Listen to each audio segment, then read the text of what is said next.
everyone, it's Alex. Today I'm going to be talking about my reversible jacket that I made from thrifted denim and thrifted sheets, and I'm so excited to show you. If you're new here, my name's Alex. I share fashion and sewing content. I'm currently on a journey teaching myself these things, so if you're interested in those topics and want to join me, then please follow along. This video is for you if you're interested in making any sort of quilted jacket, upcycled jacket, or you're just looking for sewing inspiration. I decided to make this jacket because I had seen a lot of different denim patchwork pieces and I've always wanted to try doing one of those myself. So I used the Billie Jacket pattern from Rooney Sewing. She's a beautiful maker called Courtney based in the US, and she has wonderful designs for adults and also for children. And this is the first pattern that I've used of hers and I really loved it. So I'm excited to try different things of hers as well. I decided to use the Billie Jacket pattern and then create this denim patchwork, and in the process I thought that I could elevate it by doing some hand embroidery on the pocket detailings on the front.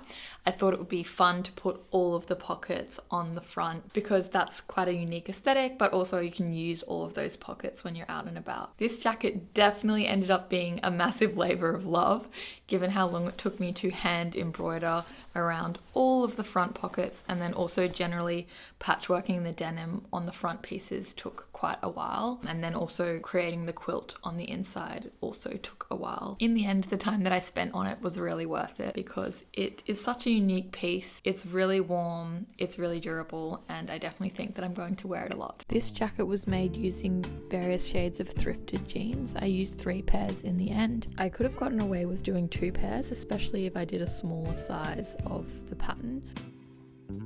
I cut off all of the pockets in particular to save for the front. Here I'm just cutting out the jeans and saving as much denim as I can.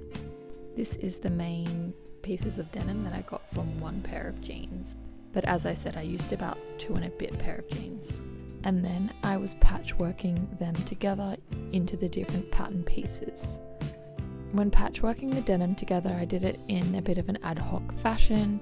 There wasn't much rhyme or reason to it, but it came out quite nicely, especially on the back and the front panels.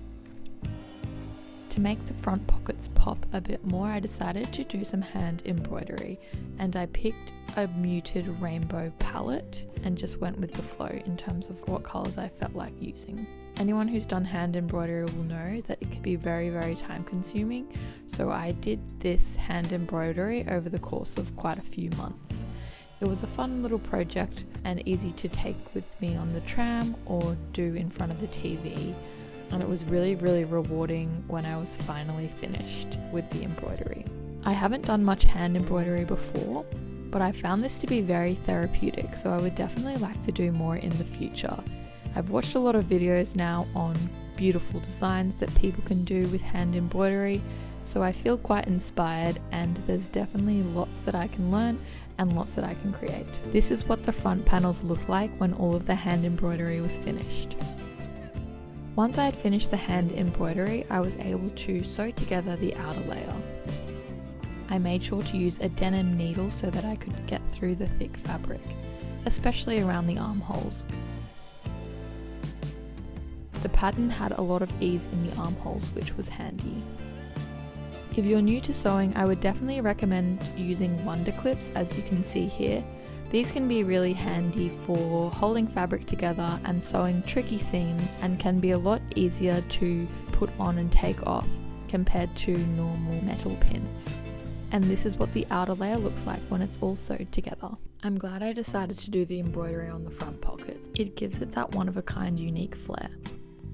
Here I'm just tracing around the pattern onto the blue sheet, and then I'm cutting it out to create the pattern pieces.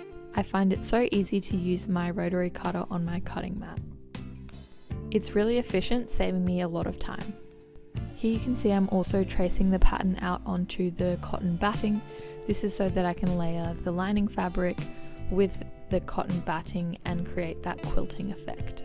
When I was making the jacket, I had cut out the lining piece in a white cotton sheet that I just had spare that had holes in it, but I thought that would be too much of a contrast with the denim.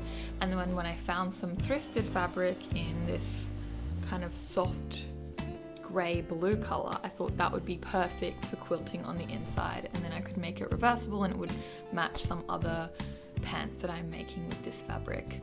So I was really happy that I had that stroke of inspiration, because now it's really cool and reversible. Before I could create the quilt, I had to do a quick iron of the fabric. Then I started marking out where the quilt seams would go. In this design, I decided to have a diamond design. The lines were spaced 5 centimeters apart in both directions. I used my meter ruler to measure everything out, and then I just sewed the straight seams. Unfortunately, I didn't have any basting spray handy, so I didn't properly baste the 2 fabrics for this quilt, which has meant that it's turned out a little bit bumpy. So I definitely would recommend using basting spray, and I definitely will make sure that I don't skip that step in the future. And here's the final pattern pieces of the quilted inside layer. I was really pleased with how they turned out. It was quite satisfying to finish all of the straight stitches. Next, I sewed the lining pieces together to create the inside lining. So this was the same process as the outside denim part. Traditionally with quilts you'll have 3 layers of fabric, including the cotton wadding in the middle, but for this quilt I just had the cotton wadding and then the top layer of fabric. I decided to do this because the lining fabric was going to be backed by the outer shell fabric, which was denim that would be thick enough for the quilt. And I didn't want the jacket to be too bulky. So this is what the quilted lining fabric looks like. So now I'd completed the outer layer and the inner layer of the jacket, I could simply put them together. So for this, I put them wrong sides together and then sewed them. I found this to be the easier way to construct the jacket, and I was going to have bias binding around the collar anyway. Here I'm sewing along the opening of the jacket around the collar and down the other side. So this is the jacket with the lining and the outer shell sewed together. Next I wanted to sew down the side seams of the jacket just to add some extra security depending on which way I was going to wear it. So I was pinning that here and then sewing it on the machine. I had to do this quite slowly as it was quite bulky and required quite a bit of precision. Next I sewed down the sleeve cuffs and also the bottom of the jacket to make sure it had a nice finish. I just used a top stitch for the hems. Here I'm creating some bias binding for the outside of the jacket to go around the front panels and around the collar. It's not technically bias binding because it's not cut on the bias, but this was quite a stretchy denim, so it worked okay to sew it like it was bias binding. This is me sewing it to the front panel and then also pinning it underneath to sew it to the inside panel. This was a little bit fiddly, but the clips were really handy here and it turned out quite nicely in the end. I liked how the denim blended in on the denim side of the jacket, but it provided a nice contrast on the quilted side of the jacket. Here I'm sewing the top layer of the bias binding down. And that was the last step of the jacket. Because this jacket is fully reversible and it has a quilted layer, it's super warm, so it's really going to come in handy in those cold Melbourne winters. We're getting into spring here in Australia, but it's still a bit chilly, so I have been wearing it around the house and out and about a bit. It's quite oversized, so it's really, really comfy. I don't think this pattern was meant for such a heavy winter type jacket. However, I'm really happy with how it turned out, and I'll definitely try it again in a more summery version. I still did kind of stay true to the concept with the quilting on the inside, but obviously there's the second layer of the denim on the outside. I should say that I didn't do any sort of twirl for this jacket, which I probably should have, because whilst I love an oversized jacket, and I was definitely trying to make this oversized, it's probably a little bit bigger than what I would normally go for. With that being said, it has a cool kimono look, especially on the quilted side. It's great for layering in the Melbourne winter, and I can definitely pair it with different clothes in my wardrobe. A quick review of the Billie Jacket pattern by Rooney Sewing. I really liked how easy this was to print out and place together.